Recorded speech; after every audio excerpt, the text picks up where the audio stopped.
เดินก้ามาตรงนี้ยูอ้อมยูต้องอ้อมลูกยูอึ้งอะไรยูไหนยูบอกว่ายูจะเก็บอันไหนรูปขาว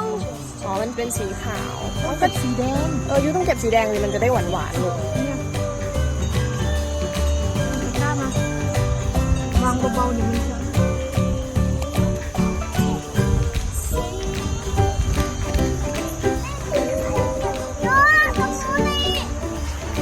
แล้วทำไมพี่สายฟ้าไม่มาเก็บอะฮะ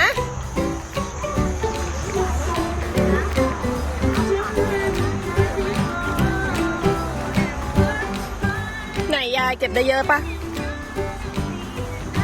ได้เลือกเอาลูกพอดีกินถ้ามันขาวกว่านี้มันก็จะไม่หวานเพราะเรากินวันนี้เนาะ